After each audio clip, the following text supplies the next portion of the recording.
Cela fait des mois, peut-être même des années que vous m'entendez parler de l'union des droites, de l'union du peuple de droite. Mais qu'est-ce que l'union des droites ?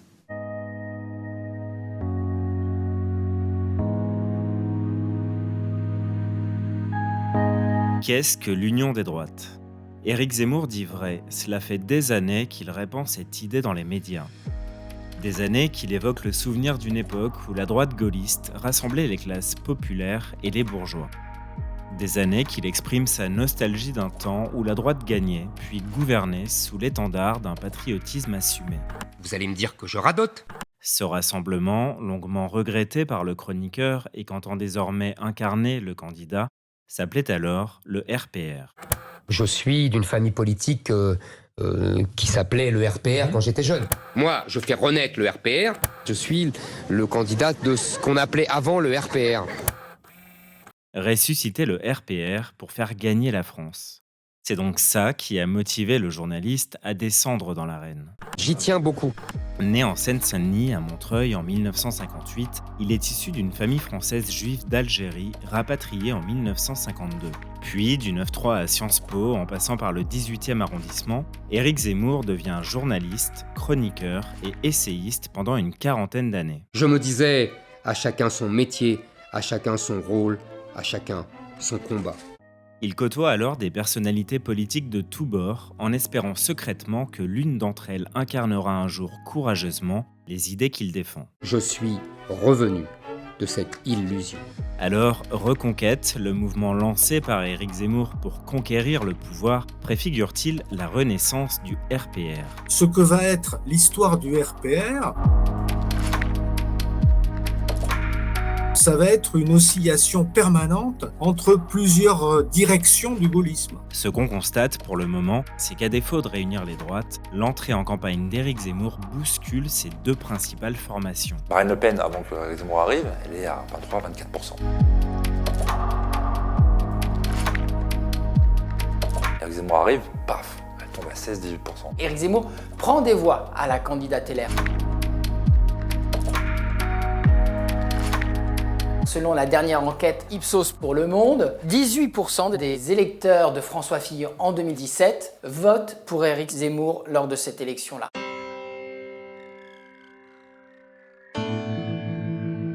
Dans son livre noir de la droite, publié en 1998, l'essayiste analysait la trahison de la vraie droite, gaulliste, par le chiracisme entendu comme une droite dévoyée parce que devenue centriste, libérale et européenne.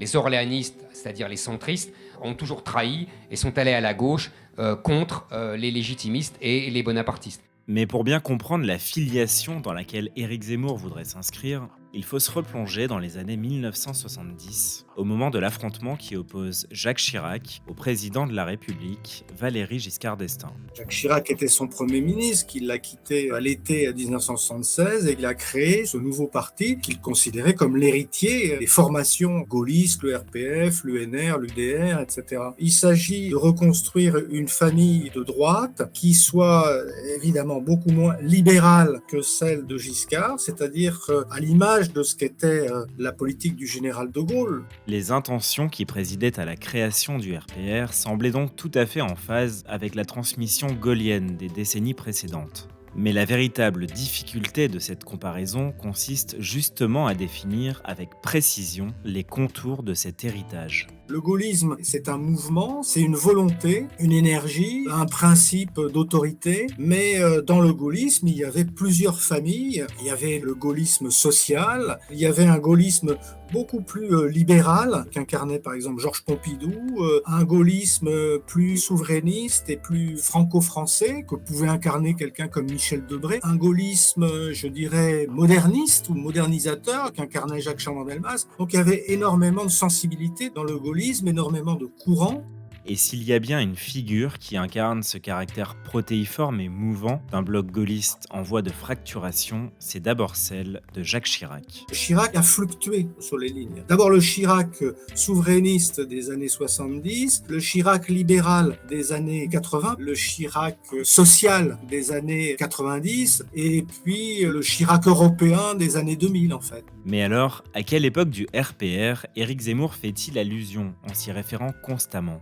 Serait-ce le RPR d'origine lorsque Jacques Chirac revendiquait un gaullisme souverainiste et interventionniste ? En partie, c'est vrai, sauf que le RPR du début n'est pas du tout marqué par cette dimension réactionnaire qui est quand même fondamentale dans le discours, la démarche d'Éric Zemmour, c'est-à-dire d'idéalisation du passé. Le gaullisme est une prospection et un élan vers le futur, vers la modernité. Et ça, c'est une différence majeure. C'est pas un hasard si l'extrême droite a toujours combattu le général de Gaulle. Elle l'a combattu pas seulement parce qu'elle était favorable à l'Algérie française, mais elle l'a combattu aussi parce qu'il avait été l'adversaire du maréchal Pétain qui incarnait cette droite réactionnaire, cette droite du passé. Mais si la comparaison avec le RPR originel souffre encore de quelques contradictions, il en est une autre, plus récente, que brandit souvent le candidat de Reconquête. Souvenez-vous des états généraux de l'opposition RPR-UDF en 1990. Il disait fin du regroupement familial,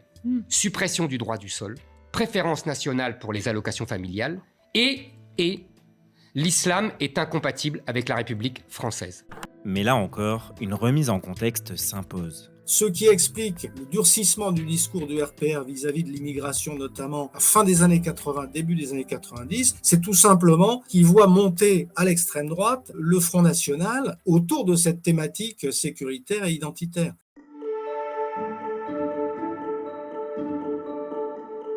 Non, les électeurs du Rassemblement national ne sont pas des parias. Ils ont été longtemps, si longtemps, seuls à se battre pour la France et l'ont parfois payé très cher. Éric Zemmour affiche beaucoup de tendresse envers l'électorat du Rassemblement national. Mais en aucune façon, il ne ménage sa présidente. Tout le monde a compris au RN qu'elle ne gagnerait jamais. Voilà, c'est tout, c'est clair. Quand Éric Zemmour arrive en pré-campagne, fait comprendre qu'il va être candidat, et ben les cadres du Front National ne savent pas comment réagir. Depuis, chacun cherche le bon angle d'attaque pour déstabiliser son adversaire. Et à ce jeu-là, Marine Le Pen tâtonne, tandis qu'Éric Zemmour profite de chaque occasion pour la doubler sur son flanc droit. C'est une femme de gauche.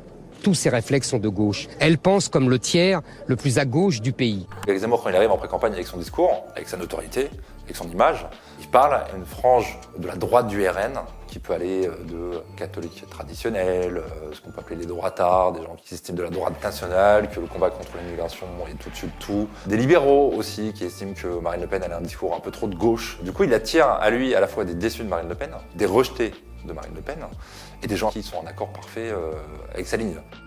Le discours du candidat de Reconquête interpelle et séduit parmi les sympathisants RN.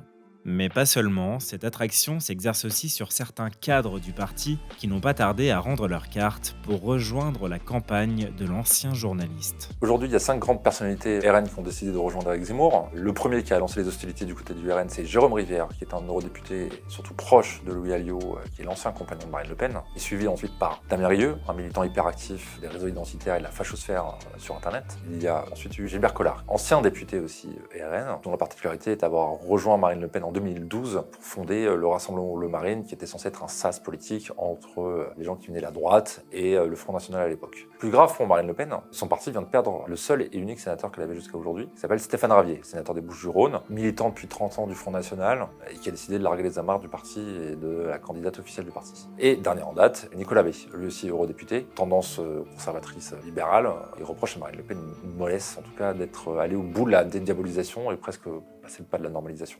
D'autres personnalités suivront, promet Éric Zemmour. Et particulièrement une dont le choix, s'il s'exprime un jour, continue à être scruté avec la plus grande attention par les deux camps. Le seul ralliement qui peut être très problématique pour Marine Le Pen, qui est très apprécié à droite et très apprécié par les électeurs de Marine, c'est Marion Maréchal. Marion Maréchal qui n'est plus dans le parti depuis 2017, qui n'a plus aucune fonction, qui n'a plus aucun mandat, qui s'était mis en retrait de la vie politique, qui a monté son école, qui a toujours prôné elle-même l'union des droites, qui est plutôt conservatrice, parfois réactionnaire, qui est peut-être l'héritière en réalité des idées de Jean-Marie Le Pen la plus proche, contrairement à Marine Le Pen. Du coup, si Marion Maréchal décide de soutenir Éric Zemmour, là une autre difficulté pour Marine Le Pen. Marion Maréchal détiendrait-elle le coup de grâce entre ses mains? On considère qu'il y a un tiers des électeurs de Marine Le Pen, un peu plus, entre un tiers et 40%, qui sont allés en fait se réfugier dans les candidatures d'Éric Zemmour. À l'époque, quand ils ont fait vérifier par ici, il y avait 85 000 adhérents. Aujourd'hui, on en est à plus de 100 000 adhérents. Au RN, ils ont beau dire tout ce qu'ils veulent, il y en a 3 à 4 fois moins. Et du coup, on voit bien où les militants du camp national ont décidé de s'investir, c'est-à-dire dans une nouvelle candidature, une fraîcheur. Du coup, ce qui est certain, c'est qu'aujourd'hui, Éric Zemmour a plus pris à Marine Le Pen qu'il n'a pris à Valérie Pécresse, à LR.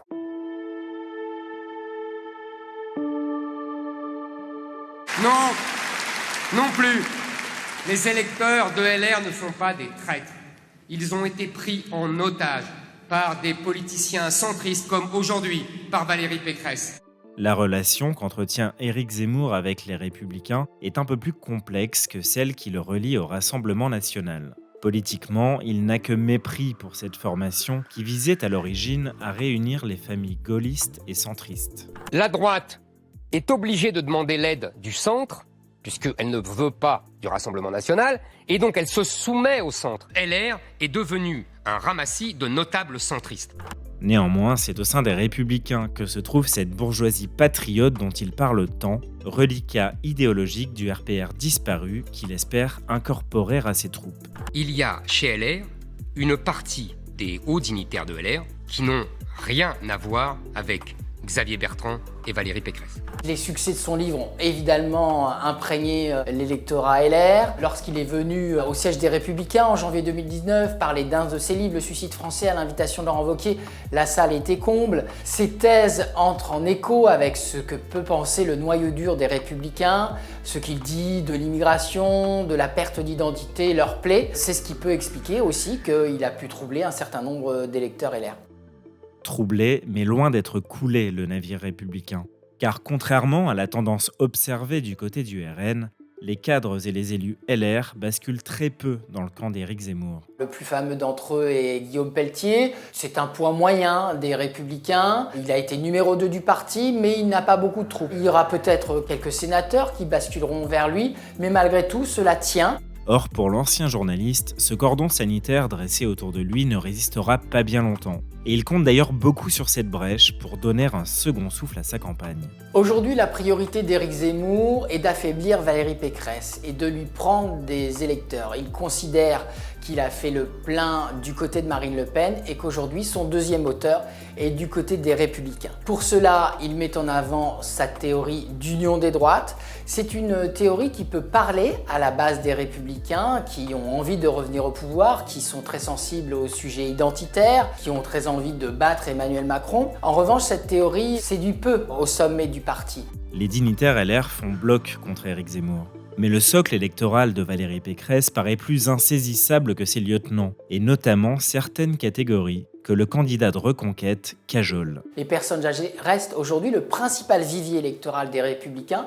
Marine Le Pen n'a jamais réussi à le séduire. Or, Éric Zemmour, lui, y parvient un peu mieux. Chez les plus de 70 ans, chez les retraités, il obtient des scores non négligeables bien plus élevés que Marine Le Pen. Il parle aussi davantage aux CSP+, que Marine Le Pen. Les CSP+, sont une des principales réserves de voix de Valérie Pécresse. Donc Éric Zemmour est quelqu'un qui peut faire plus de dégâts électoraux que Marine Le Pen chez les principales clientèles des Républicains. Et ces incertitudes qui planent sur le choix d'une partie de l'électorat rendent perplexe dans l'entourage de Christian Jacob. Ces prochaines semaines seront d'autant plus décisives que certains LR se demandent si le polémiste ne serait pas sous-estimé dans les sondages, s'il n'y aurait pas ce qu'on appelle un vote caché en sa faveur, c'est-à-dire que les personnes interrogées par les instituts de sondage n'oseraient pas déclarer voter pour Éric Zemmour car celui-ci serait trop sulfureux. Ils se posent la question car ils constatent que dans leur clientèle électorale habituelle, la bourgeoisie catholique, les CSP+,